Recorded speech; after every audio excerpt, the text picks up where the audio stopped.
Hello students, मेरा नाम है अनक जैन। मैं निदिश एकेडमी से हूँ और आज हम पढ़ने वाले हैं वाटर कंजर्वेशन। ओके, मैंने आपको बताया था पिछले लेक्चर में कि ये काफ़ी इम्पोर्टेंट लेक्चर है। ओके, वाटर कंजर्वेशन एक ऐसी चीज़ है जिसे आपको इम्प्लीमेंट अब करना ही है, क्योंकि हम इस पॉइंट तक पहुँच गए हैं जहाँ पे अगर आपने वाटर को कंजर्व नहीं किया तो हमारा एग्जिस्टेंशियल क्राइसिस हो जाएगा। मतलब हमारा वजूद मिटने के पूरे चांसेस हैं, क्योंकि बिना पानी के आप सर्वाइव नहीं कर सकते। हमारे कुछ एक्टिविटीज़ की वजह से पानी बहुत ही ज़्यादा स्ट्रेस में आ गया है और उसके लिए वाटर कंजर्वेशन करना बहुत ज़्यादा ज़रूरी है।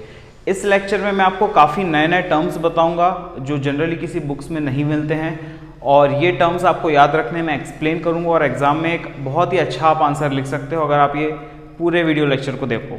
ठीक है, आगे बढ़ने के पहले एक बार प्लीज़ वो सब्सक्राइब बटन दबा देना ताकि हमारा थोड़ा हेल्प हो सके। स्टार्टिंग करेंगे एक फैक्ट के साथ। हम जानते हैं कि 70% जो वाटर है वो अर्थ पे है, पर ये 70% हमारा पूरा काम का नहीं है। राइट, आपको पता है क्यों? क्योंकि good quality non saline water अगर है तो वो ही सिर्फ ग्लोबल एसेट है या वो ही हमारा एसेट है, बाकी पानी का कोई मतलब नहीं। अगर सलाइन है हमारे काम का नहीं है, तो जो नॉन सलाइन और गुड क्वालिटी वाटर है यही हमारे लिए एसेट है। ओके, नाउ अब हम ये देख रहे हैं कि जो पर कैपिटा वाटर अवेलेबिलिटी है जो हमें मिली है वो डिक्लाइन होती जा रही है। पर कैपिटा मतलब एक इंसान को कितना पानी मिलता है, पर कैपिटा वाटर अवेलेबिलिटी मतलब मान लीजिए आप हो, आपके लिए असाइंड है मान लीजिए 100 लीटर्स वाटर पर डे, तो आप 100 लीटर पानी यूज़ कर सकते हो आपके बेदिंग में, आपके वॉशरूम जाने के से, कुकिंग से लेके हर चीज़ में जो भी आप यूज़ कर रहे हो, आपके कार वॉश से लेके जो भी आप यूज़ कर रहे हो 100 लीटर से असाइंड है। अब मान लीजिए 100 लीटर का कोटा कम होता जा रहा है। ओके, तो जो वाटर क्वालिटी असाइंड है या पर कैपिटा वाटर अवेलेबिलिटी जो असाइंड है वो कम होती जा रही है, और उसके रीजंस है हमारी पॉपुलेशन बढ़ रही है।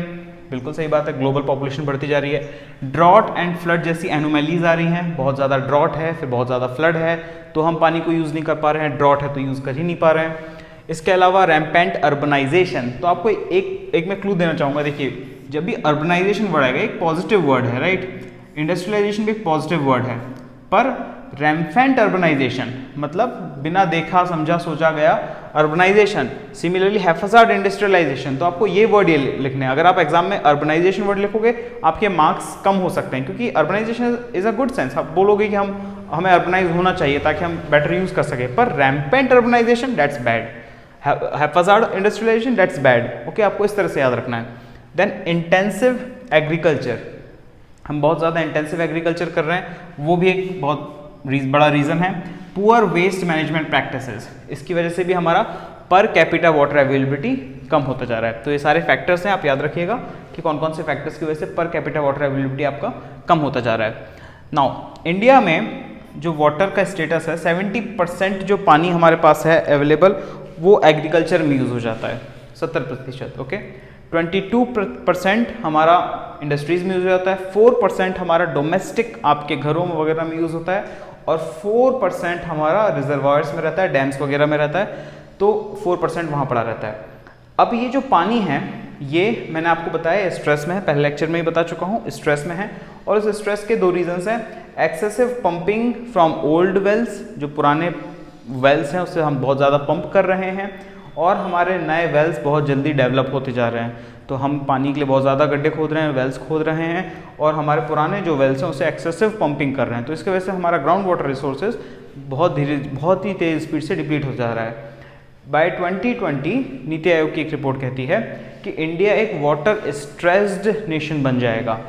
ना, ये वाटर स्ट्रेस्ड का मतलब क्या है? वाटर स्ट्रेस्ड का मतलब ये हुआ कि अगर कोई भी नेशन के पास 1700 मीटर क्यूब पर पर्सन पर ईयर से कम पानी है तो वो वाटर स्ट्रेस्ड कैटेगरी में आता है। जनरली ऐसे देशों में, अफ्रीका के कुछ ऐसे देश आते हैं जहाँ पे बहुत ज़्यादा गरीबी है।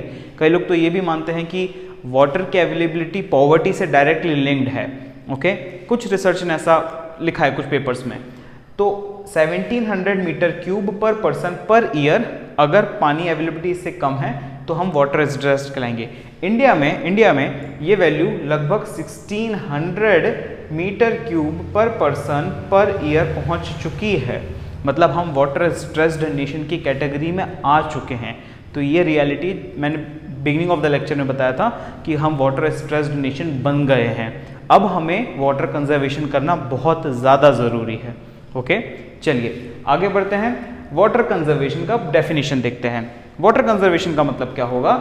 Any beneficial reduction in water use, कुछ भी ऐसा beneficial reduction in water use और in water losses is called as water conservation. एक बहुत ही simple definition, any beneficial reduction in water use और in water losses is known as water conservation. तो हमें एक तो लॉसेस को बचाना है और हमारा जो यूज हो वो बेनिफिशियल यूज होना चाहिए। समझ गए? अब इसका सॉल्यूशन हम क्या करेंगे कि हम जनरली रिवर को डैम कर देते हैं, स्ट्रीम के आगे एक डैम बना देते हैं। तो हमने क्या कर दिया, जो वाटर बह रहा था उसे हमने रोक लिया, कंजर्व कर लिया। पर इसके कुछ एडवर्स इम्पैक्ट भी होते हैं, जैसे कि आपने एक वर्ड सुना होगा RIS, रिजर्वायर इंड्यूस्ड सेस्मिसिटी। अगर आप एक डैम बना लेते हो तो कई रिसर्च ऐसा प्रूव करती हैं कि अगर यार नदी बह रही थी आराम से, आपने उसके ऊपर डैम बना दिया, इसका मतलब बहुत ज़्यादा वॉल्यूम ऑफ वाटर एक तरफ इकट्ठा हो गया। क्योंकि बहुत सारा वॉल्यूम ऑफ वाटर एक तरफ इकट्ठा हो गया तो जो अर्थ के नीचे कुछ फॉल्ट या फोल्ड्स जैसी चीज़ें होती हैं, जो अर्थ के स्ट्रक्चर, कोर स्ट्रक्चर रहता है, उसके ऊपर वो इतना प्रेशर डालती हैं कि उसकी वजह से सेस्मिसिटी, मतलब कि अर्थक्वेक जैसी चीज़ें बन जाती हैं। तो इसे हम RIS कहते हैं, reservoir induced seismicity. Okay, anyways adverse impact क्या हो सकते हैं इसके? एक्सेसिव विड्रॉल की वजह से हाइड्रोलॉजिकल ऑल्टरेशंस हो सकता है। ओके, ये हाइड्रोलॉजिकल ऑल्टरेशंस क्या होते हैं? मतलब कि रिवर का इकोसिस्टम या उसका जो फ्लो है वही पूरी एक तरह से बदल गया। इसे हम हाइड्रोलॉजिकल ऑल्टरेशंस कहेंगे।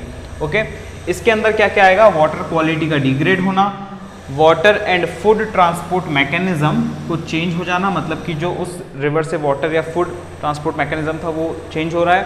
देन एक्वेटिक लाइफ को हार्म होना, डिजॉल्व ऑक्सीजन का कम हो जाना, जो पानी में अवेलेबल ऑक्सीजन रहता है उसे DO हम कहते हैं, डिजॉल्व ऑक्सीजन का कम हो जाना।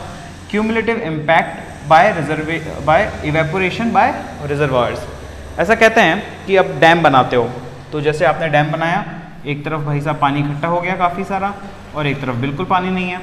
ओके, अब अगर आपने एक स्ट्रीम पे बहुत सारे डैम बना दिए और एक एरिया के अंदर खूब सारे डैम बन गए, तो डैम्स के साथ एक बहुत बड़ा प्रॉब्लम ये होता है कि वो इवेपोरेशन हर डैम से होने लगता है। पानी जो आसमान में उड़ जाता है, इवेपोरेशन ये होने लगता है। तो ये क्यूमुलेटिव इवेपोरेशन बहुत ज़्यादा हो जाता है, क्यूमुलेटिव इवेपोरेशन काफ़ी ज़्यादा हो जाता है। और इसकी वजह से ये भी एक इम्पैक्ट कहा जाता है कि अगर आप डैम वगैरह बना रहे हो तो cumulative impact of evaporation by reservoir is a big issue. Okay, now दूसरा टॉपिक हमने इसमें देखा था कि वाटर लॉसेस। तो हमने बेनिफिशियल रिडक्शन वाटर यूज़ अगर हम कर सकते हैं तो हम ये कर सकते हैं। वाटर लॉसेस को रिड्यूस करने का एक फैक्ट है, इंडिया में लगभग 45% वाटर लॉस हो जाता है। ओके, ये वो वाटर होता है जो प्योर होता है, आपके घर तक आ रहा होता है, पर किसी ना किसी वजह से पाइप में कोई प्रॉब्लम, कहीं लीकेज हो गया, कोई एक्सीडेंट हो गया, कभी पाइप फूट गया, कुछ भी हो गया, लगभग 45% वाटर इंडिया में लॉस होता है। US में यही चीज़ लगभग 3% से कम है। ओके, तो वहाँ पे वो वाटर का एफिशिएंसी लॉसेस बहुत अच्छे से हैंडल कर लेते हैं। इंडिया में ये चीज़ वर्क करने वाली है, यहाँ बहुत बड़ी प्रॉब्लम है हमारे पास। ओके, तो हम वाटर लॉसेस को कंजर्व करने के लिए अगर हम डैम बनाते हैं, डैम के साथ एक सबसे बड़ा ड्रॉबैक है कि बहुत एक्सपेंसिव होते हैं। एक डैम की कीमत, अगर आप एक नॉर्मल कंक्रीट डैम भी बना रहे हो और ज़्यादा कुछ 30-35 मीटर हाइट है, तो भी वो कम से कम 50-60 करोड़ का बनेगा। इतना ज़्यादा कंक्रीट, इतना ज़्यादा उसमें जियोलॉजिकल इन्वेस्टिगेशन होता है, बहुत सारी चीज़ें लगती हैं, स्ट्रक्चर्स का इश्यूज़ लगता है, वाटर का प्रेशर आता है, उस पर उस हिसाब से डिज़ाइन करना होता है। So it's a big thing. So damn banana expensive होता है। और अभी जो डैम बन रहे हैं वो जनरली कॉन्क्रीट और अर्दन मिक्स डैम बन रहे हैं, या कॉन्क्रीट ग्रेविटी डैम जिसे हम कहते हैं वो। इसका एक सॉल्यूशन है वाटर लॉसेस का, इसे हम कहते हैं मल्टी टैप सिस्टम सॉल्यूशन। अब मल्टी टैप सिस्टम क्या होता है?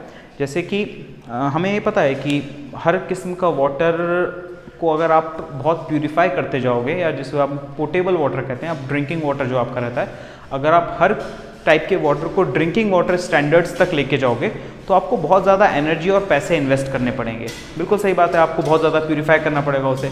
पर अगर मान लीजिए इस टाइप का वाटर है जो आपके किचन से निकल रहा है या आपके छत से पानी गिर रहा है, तो आप उसे डायरेक्टली कंज्यूम ना कर सकें, बिल्कुल मानते हैं, पर आप उसे गार्डन में तो डाल सकते हैं, आप उससे आपके घर के टॉयलेट्स तो क्लीन कर सकते हैं। तो इस तरह का जो सॉल्यूशन होता है कि मल्टीपल टैपिंग सॉल्यूशन, अलग अलग किस्म के वाटर का अलग अलग तरीके से यूज़, मल्टी टैप सिस्टम कहते हैं। तो हमने अभी देखा था मल्टी टैप सिस्टम जो होता है, मैंने आपको बताया था मल्टी टैप सिस्टम क्या होता है, कि हमें डिफरेंट कैटेगरी ऑफ वाटर को डिफरेंट तरीके से यूज़ करना है। ये मल्टी टैप सिस्टम हो गया आपका। इसके बाद आता है लीक मैनेजमेंट। लीक मैनेजमेंट के लिए एक बहुत अच्छा तरीका होता है कि आप मीटर वाटर, मतलब आपका जो घर में पानी आ रहा है वो अगर मीटर के थ्रू आ रहा है, एक वाटर मीटर्स लगे रहते हैं ब्लू कलर के ऐसे रहते हैं, उसमें कुछ रीडिंग्स दिखता है, तो अगर ये मीटर के थ्रू आपका पानी आ रहा है तो आप एटलीस्ट ये समझ पाएंगे कि कितना वाटर हम यूज़ कर रहे हैं और उसके मीटर के हिसाब से आपको बिल पे करना पड़ेगा। इंडिया में मैंने आपको बताया 45% वाटर का लीकेजेस है, क्योंकि ये लीकेजेस बहुत ज़्यादा है इसलिए मीटर रीडिंग इंपॉर्टेंट हो जाती है इंडिया में। पर इंडिया के काफ़ी इलाकों में, इनफैक्ट मध्य प्रदेश के तो काफ़ी इलाकों में अभी तक मीटराइज्ड वाटर करेक्शन सिस्टम नहीं है। हम अभी भी एक रैंडम वाटर यूज़ करते हैं, लगभग कुछ 200 या 150 रुपीज़ पर मंथ के हिसाब से हम देते हैं जो म्यूनिसिपल कॉरपोरेशन होती है उसे, और उसके अगेंस्ट हम बहुत ज़्यादा पानी यूज़ कर लेते हैं कंपैरेटिवली।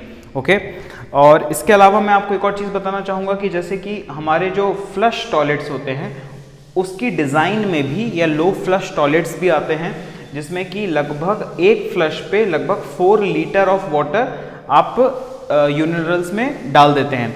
अगर एक नॉर्मल फ्लश है तो सिंगल फ्लश पे वो लगभग 15 से लेके 25 या 20 लीटर पानी बहा देता है।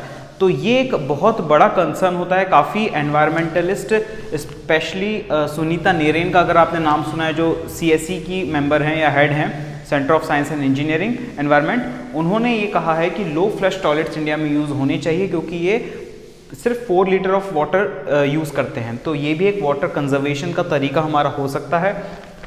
ओके, जो हम फीस वाटर के लिए लेंगे मीटर्स के थ्रू, वो टायर्ड सिस्टम में होना चाहिए। इसका मतलब ये हुआ कि एक बेस फीस होनी चाहिए, एक मिनिमम आपको ये मंथली आपको देना ही है।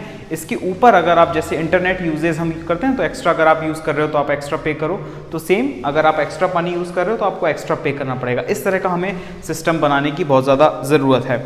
ओके, इसका जो आइडिया है वो मैं आपको इसमें से नोट्स के थ्रू बता रहा हूँ कि water that has been once used, treat it to a sub portable standard and then reuse it for non drinking grade purposes. तो इस तरह का आइडिया के हिसाब से हम ये लीक मैनेजमेंट करते हैं।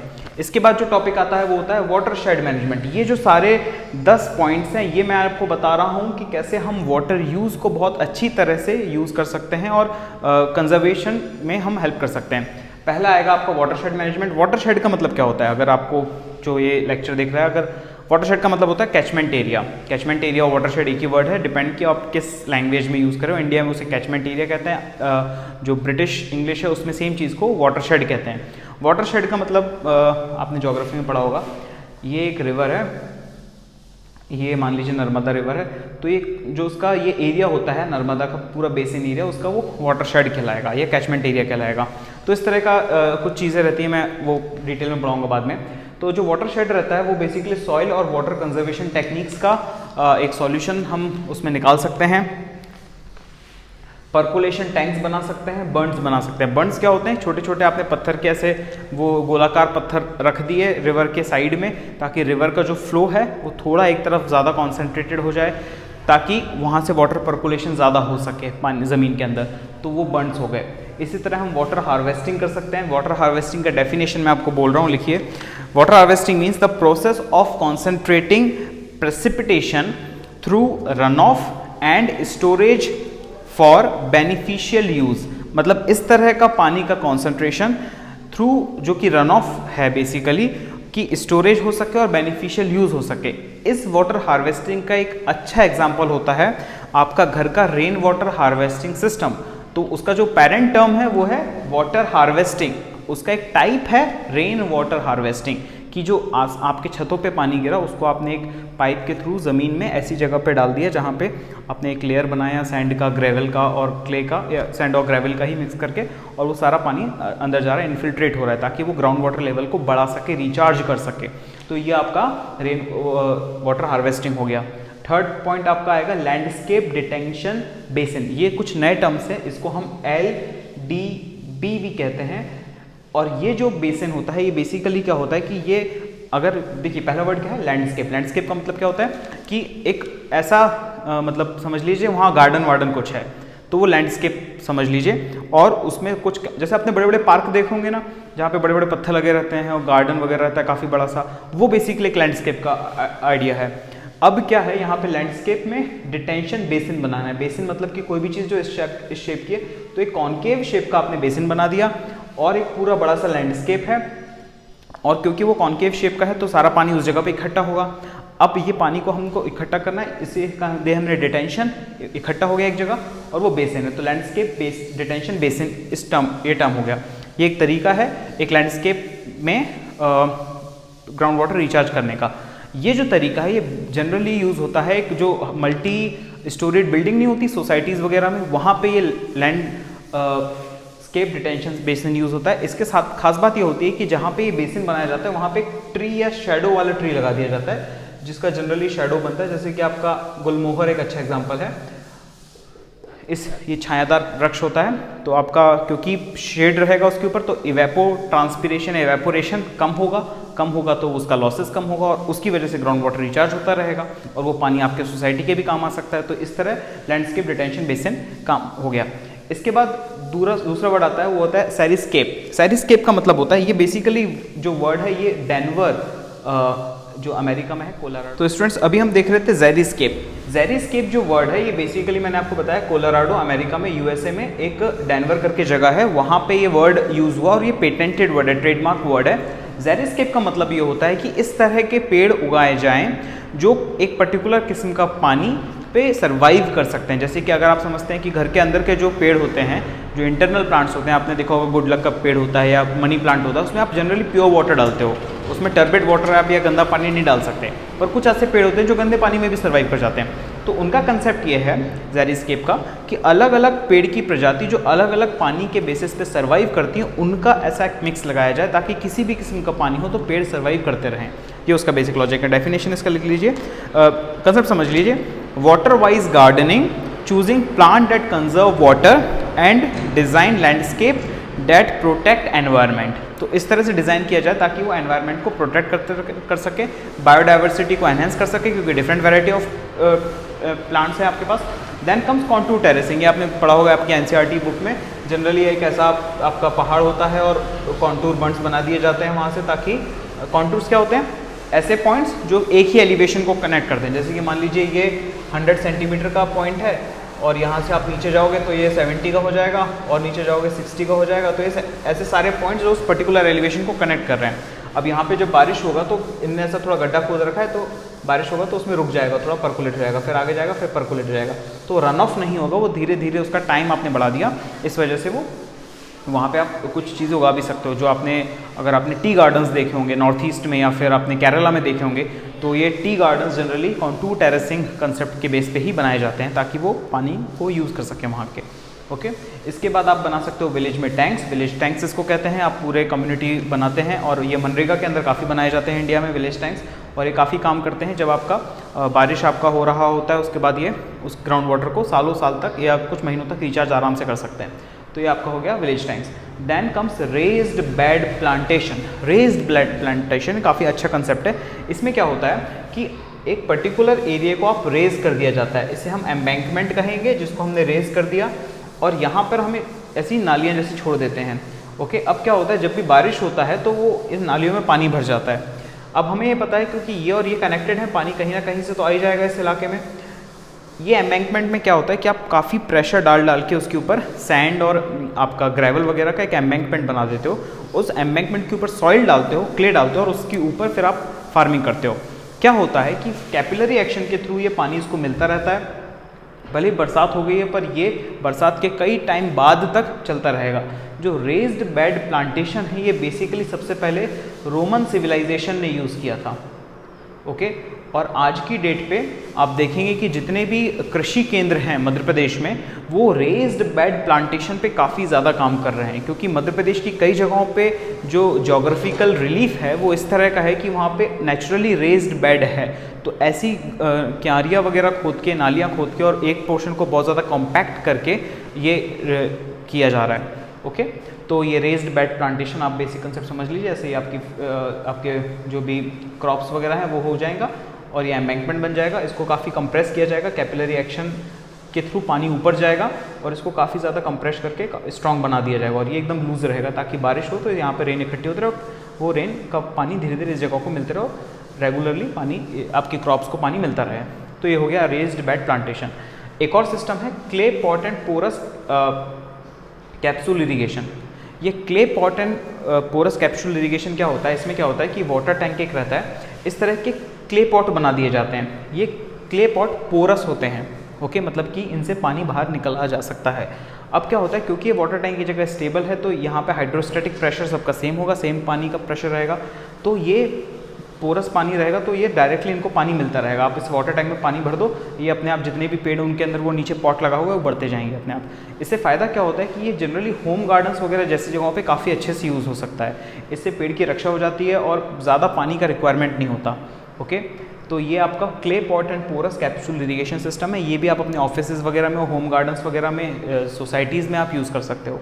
इसके बाद आता है bamboo drip irrigation system. Bamboo drip irrigation system Meghalaya में काफ़ी ज़्यादा यूज़ होता है। ये ट्राइबल्स, गारो, खासी एंड जयंतिया हिल्स के जो ट्राइबल्स हैं वो यूज़ करते हैं। बैम्बू ड्रिप इरिगेशन में क्या होता है, ये ड्रिप इरिगेशन है टाइप का, पर क्योंकि वहाँ पे कई जगहों से पानी बहुत दूर से लाया जाता है तो वो क्या करते हैं, एक बैम्बू का एक नेटवर्क बनाते हैं, पाइप नेटवर्क। तो वो बड़े से एक बैम्बू रहता है, उससे छोटा बैम्बू कनेक्ट रहता है, फिर ऐसे ऐसे करके वो डाइवर्ट होता जाता है। तो बहुत दूर दूर तक ये पानी लेके जा सकते हैं, लगभग 3 से 4 किलोमीटर्स तक डाउन हिल स्लोप में। और जो लास्ट पोर्शन रहता है जहाँ पे ये सारा पानी इकट्ठा होता है, वहाँ पे वो पानी का क्योंकि जो प्रेशर रहता है वो थोड़ा कम होता जाता है, तो वो क्या करते हैं, उसमें छोटे छोटे डॉट्स बना देते हैं, ऐसा गड्ढे कर देते हैं, तो वो बैम्बू से, वो गड्ढों से पानी गिरता रहता है। इसका जो रेट रहता है वो मैंने लिख रखा है कि लगभग 18 to 20 लीटर्स पर मिनट जो टॉप लेवल पे छोड़ा जाता है पानी, और जो बॉटम लेवल है उसमें लगभग 20 to 80 ड्रॉप्स पर मिनट पानी गिरता है। तो बहुत ही धीरे धीरे पानी गिरता है वहाँ पे। और ये जो बैम्बू ड्रिप इरिगेशन है काफ़ी ज़्यादा पुराना टेक्निक है, लगभग 200 साल पुराना, और वहाँ के ट्राइबल इस टेक्निक को आज भी फॉलो कर रहे हैं। ओके, इसके अलावा दूसरा आप लास्ट बचता है आपका porous landscape detention, PLD, porous landscape detention. फिर से वर्ड आ गया लैंडस्केप और पोरस, मतलब ये कहीं से पानी ओपन है और फिर से आप डिटेन कर रहे हो। अब इसमें क्या कर रहे हो, जो लो लाइंग वेजिटेटेड एरिया होता है, एक ऐसा एरिया जो थोड़ा लो एरिया में है, उसका रिलीफ थोड़ा नीचे की तरफ है, लो लाइंग है और वेजिटेटेड है, मतलब कि वहाँ पे पेड़ वगैरह उगे हुए हैं, तो क्या किया जाता है, पहले एक सैंड बेड रख दिया जाता है, ताकि सैंड का काम क्या होता है कि वो पानी को ईजिली नीचे जाने देगा। एक सैंड बेड बिछा दिया जाता है, सैंड बेड के नीचे एक पाइप लगाया जाता है और वो पाइप अंडर ड्रेन पाइप कहलाता है, अंडर ड्रेन पाइप। इस अंडर ड्रेन पाइप का काम क्या होता है कि कभी भी पानी गिरेगा तो वो नीचे ग्राउंड वाटर को रिचार्ज कर देगा। तो क्योंकि सैंड है वो पोरोसिटी काफ़ी ज़्यादा है, परमेबिलिटी भी काफ़ी ज़्यादा है, तो वो पानी को नीचे जाने देगी और अंडर ड्रेन पाइप के थ्रू वो ग्राउंड वाटर को रिचार्ज कर देगा और उसके ऊपर एक वेजिटेटेड एरिया बना दिया जाता है। तो ये जो तरीका होता है पोरस लैंडस्केप डिटेंशन, PLD। इसके अलावा कुछ और भी पॉइंट्स हैं जो कि बहुत सिंपल है, आपने पढ़ रखे होंगे पहले, जैसे कि चेक डैम बनाना, पर्कुलेशन टैंक बनाना। चेक डैम आपको याद रखना है कि कभी भी वो बहुत सारे मटेरियल्स का बनता है, ऐसा नहीं कि आपको हमेशा एग्जाम में कंक्रीट या सीमेंट पे टिक कर देना है। आप चेक डैम बैम्बू की स्टिक्स से बना सकते हो, स्टोन से बना सकते हो, रॉक से बना सकते हो, जो भी अवेलेबल मटेरियल उससे आप चेक डैम बना सकते हो। चेक डैम का काम क्या है कि जो पानी आ रहा है स्ट्रीम में उसे धीरे धीरे रोक लिया जाए और ताकि जहाँ पे वो रुके वहाँ से ग्राउंड वाटर रिचार्ज होता रहे, ताकि उस पूरे इलाके में ग्राउंड वाटर को प्रॉब्लम ना आए आगे के टाइम पे। मतलब जब रेन हो रही हो तो आप चेक डैम बना के रखो, उनका रेगुलर मेंटेनेंस करते हो। अब तो इरिगेशन डिपार्टमेंट भी आपका चेक डैम बनाने लगा है। ओके, अब इसके अलावा एक और है आर्टिफिशियल ग्लेशियर। आपने आइस स्तूपा का नाम सुना होगा, सोनम वांगचुक जो नाम है, आइस स्तूपा सोनम वांगचुक, जो एक बार KBC में भी आए थे, जिनके 3 Idiots जो मूवी बनी है सोनम वांगचुक के नाम पे बनी है। उन्होंने एक आइस स्तूपा जैसी कोई चीज़ बनाई थी जो लद्दाख एरिया में थी, और उन्होंने जितने भी आइस के थे उनको स्तूपा के फॉर्मेट में इकट्ठा कर बना दिया ऐसा, और उसके बाद जैसे जैसे वो पिघलते गए तो वो काफ़ी टाइम तक जब स्प्रिंग सीज़न आए जहाँ पे मेन उनकी ज़रूरत पड़ती है, पानी की ज़रूरत पड़ती है वहाँ के फार्मर्स को, तो वो आइस स्तूप उस टाइम पे पिघलने लगे। जब पिघलने लगे तो वो पानी सप्लाई करने लगे उस इलाके में, और नेचुरली वहाँ का क्लाइमेट इतना ठंडा है कि जब ठंड रहती है तो वो आइस स्तूप एग्जिस्ट करते रहते हैं, उनको बनाते जाओ आप तो वो एग्जिस्ट करेंगे, पिघलेंगे नहीं। पर जैसे ही स्प्रिंग सीज़न आता है वो धीरे धीरे पिघलने लगते हैं, और वो जो रेट रहता है पिघलने का इतना स्लो रहता है कि वो जो फार्मर्स रहते हैं उनको पानी प्रोवाइड कर लेता है इजीली। तो आइस स्तूपा एक चीज़ हो गई। बस आपका इतना ही है इस पूरे लेक्चर में। मैं कंक्लूजन लिखवा रहा हूँ, कंक्लूजन लिख लीजिए। In regarding water conservation the most important factor is shift in attitudes and behaviour of various stake holders.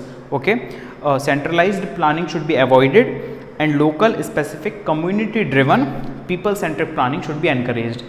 ठीक है, और इसी के बेसिस पे आपका वाटर कंजर्वेशन बेस्ट तरीके से काम करेगा। अगर ऐसा हो रहा है कि दिल्ली से कोई पर्सन है और वो डिटरमाइन कर रहा है कि मध्य प्रदेश के पर्टिकुलर गांव में किस तरह का वाटर प्लानिंग होना चाहिए, वाटर कंजर्वेशन होना चाहिए, तो ये काफ़ी ऑड रहता है क्योंकि वो रियलिटी से उतने वाकिफ़ नहीं होते हैं। तो बेटर ये होता है कि हम कम्युनिटी ड्रिवन प्लानिंग या जो वहाँ के लोग हैं उन्हें किस किस्म का वाटर सबसे ज़्यादा वो किस फेज़ में यूज़ कर रहे हैं, किस चीज़ के लिए यूज़ कर रहे हैं, तो ये रीजनल स्पेसिफिक है। जैसे कि मैंने बताया आइस स्तूपा का एग्जांपल, ये लद्दाख में ही चलेगा, आप आइस स्तूपा को उठा के तमिलनाडु में नहीं बना सकते, राइट। सो आपको एक रीजनल प्लानिंग करनी बहुत ज़्यादा ज़रूरी होती है जब भी वाटर कंजर्वेशन की बात आती है। इसमें एक स्ट्रेट जैकेट या सेंट्रलाइज्ड प्लानिंग वे नहीं चलता है। तो ये था आज के पूरे लेक्चर के लिए। आई होप आपको ये पूरा पसंद आया होगा और आपके सारे पॉइंट्स कवर हो गए होंगे। मैं जल्दी ही आपका नया वीडियो लेकर आऊँगा। ओके, तब तक के लिए signing off from Nidhish academy. Have a good day, please study well. और आप जो लॉकडाउन आपका ख़त्म होने वाला है, आप चलिए अब गियर अप करिए, हमें बहुत अच्छी पढ़ाई करनी है और सिलेक्ट होना है। Okay, good bye.